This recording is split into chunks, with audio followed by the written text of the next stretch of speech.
Welcome back, leaders, to another chapter of Maxwell's 21 Irrefutable Laws of Leadership. Today, we're going to talk about a law that's very near and dear to me because I see it all the time in my work with leaders and with teams, and that's the law of empowerment. We're going to find out by looking at somebody who you've heard of, you know of. In fact, you may even drive something with his name on it, Henry Ford. We're going to talk about not only what is the law of empowerment, but we're going to also illustrate what's not the law of empowerment. So let's go ahead and dive in. At the start of the 20th century, the automobile industry was just starting to take shape. It was known back then as the motorized buggy. There were a few models, maybe 20 different ones being built and introduced, and they were mainly for the wealthy. Henry Ford came along in 1903 and founded a company with his name with a different vision. He envisioned the automobile as a freedom mobile that should be available to all Americans, all middle class. So he designed what was iconically known as the Model T. It was basically designed to be affordable for anybody and to let them enjoy the freedom of this vast country known as the United States. Only one problem. He was so in love with his idea that he became stubborn and refused to change. His famous statement was, "You can have a Model T in any color as long as it's black."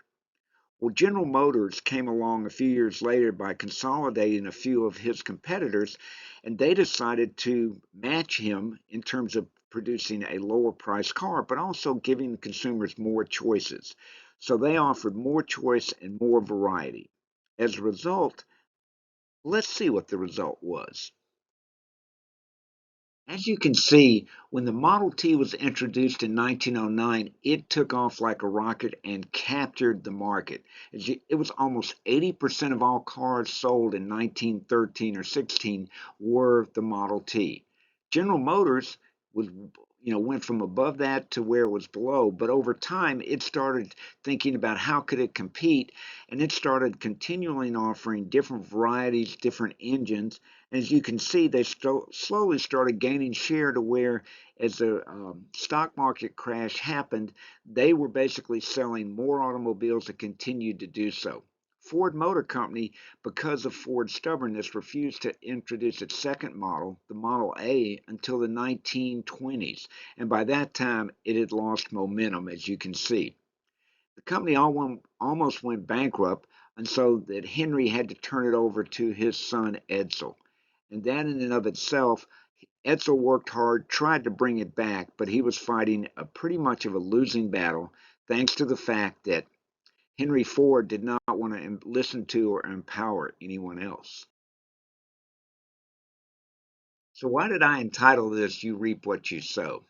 As we've learned, Henry Ford was somebody who loved his ideas, and he also didn't empower others. He didn't trust others, and he was somewhat stubborn about it. His son Edsel, who he had to fight to get control from his dad, worked very hard, diligently to try to turn the company around. But in 1943, it took its toll. He died at the age of 49, having worked his head off just to try to keep the company afloat. His son came back from military service and took over, and that was Henry Ford II. Henry Ford II, as is often joked around, sometimes genes skip a generation. We've seen that. Well, Henry Ford's gene skipped his son Edsel and went straight to Henry II. Henry II did a lot of work, and he started recruiting great people that he thought could help turn the company around. A number of them he got from General Motors, and he got a guy named Tex Thornton, who had headed up the Manhattan Project during World War II, and Ford started coming back. The only problem was those genes of Henry Ford I were still in Henry II. And so what did he do? He basically kept not trusting, not empowering. In fact, he got executives to fight against each other rather than keeping them around. And here's what happened. First, along Tex Norton left. He then recruited another young manager named Lee Iacocca, who you may have heard of. Lee was a brilliant engineer and came up with the idea of the Mustang. The Mustang helped Ford regain market share and was a big hit in the 60s. But guess what happened there again? He was run off by the Fords for and not given the authority or the ability to keep the company moving forward. So he left, and as you may know, moved over to Chrysler and helped turn Chrysler around. Again, when you reap distrust and you basically not empower people, which is what we've learned so far, you reap what you sow. Now that we've illustrated what empowerment is not, let's spend some time thinking about what is empowerment. And I love the illustration that John Maxwell puts in there where he tries to show that empowerment is all about recognizing the potential of others and then getting out of their way so that they can recognize and realize their potential to grow and do better as a leader. He illustrates this oftentimes when he's in traveling overseas by getting a volunteer from the audience and he'll stand next to him, and he's a pretty tall guy, so he'll get somebody maybe 6 foot and he's 6'4". He'll put his palms on their shoulders and start pushing them down. And here's what he illustrates, that when you push someone else down or keep them down, he has to keep bending and go down himself. So it's a lose-lose. On the other hand, if he puts his palms underneath their shoulders and their arms and starts lifting them up, it's a win-win. He goes up and they go up. And that's really what empowerment is all about. And that is letting people recognize their potential, encouraging them, and moving them up in the leadership ladders. I think it's best said by Booker T. Washington here with that quote that if you want to lift yourself up, lift someone else up. Well said, Booker T. I love this slide because I've seen every one of these. When it comes to empowering people, which is one of my missions as a coach, I have often seen where you suggest we need to change something, we need to let somebody do something, and oftentimes you find resistance. And it's rarely stated this way, but when you dig a little deeper and scratch under the surface, you find out that oftentimes the barriers to having people in your group empowered is that the person who could empower them is worried about their own position. And that results in them using a lot of different techniques, like the Fords did, to keep their position of authority, but they don't keep their position of leadership. Resistance to change is another one where, I love the statement, I love change. You go first. That sums it up for me. I've seen it so much. All of us like change until we have to change ourselves. And of course, empowerment, as we're going to see, is all about recognizing that when you sow helping others and give away some of what, quote, is your power, you're changing, but they're growing. And I promise you, your leadership will be changed for the better. Lack of self worth is one of those that on the surface you may say, well, what is that all about?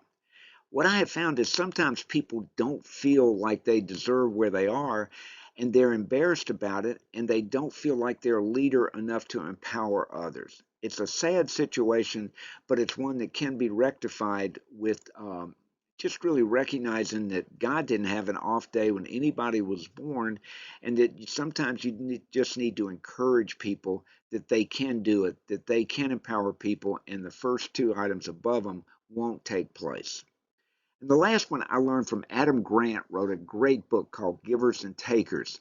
And what you find there is oftentimes the reason people don't empower is they're takers. They think that they've got to hoard and keep a hold of power and take it from others.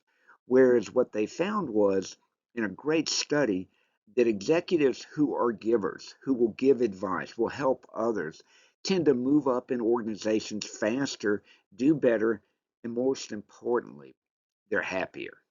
So those are some of the barriers, and I'm sure you've got some of your own.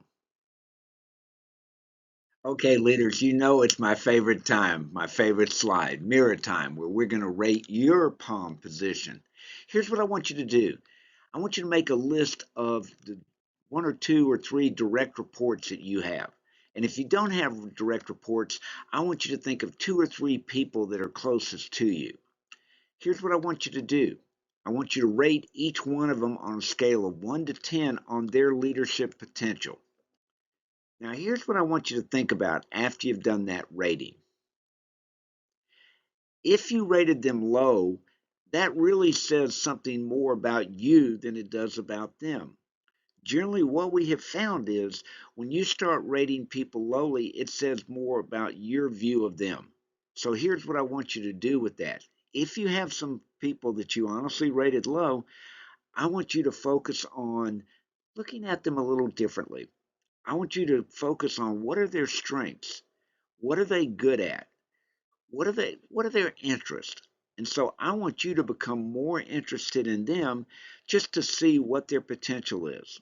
What are their strengths? We've learned about this, I think, already in the course, and that is when you put people in their strength position, it's amazing how easy they are to manage and how quickly they grow, not only in their skills, but in their leadership ability. So spend some time looking at the ones that are low.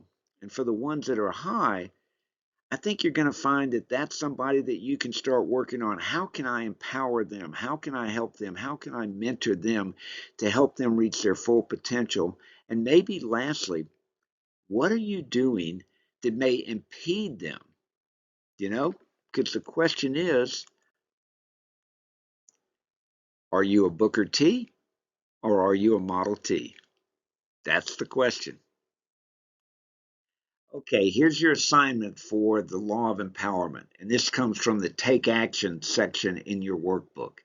You'll see they're going to ask you to pick somebody that you want to give authority to. That it may be somebody in your family, it may be somebody in your work, but find a project, find something that you can give them authority to carry out.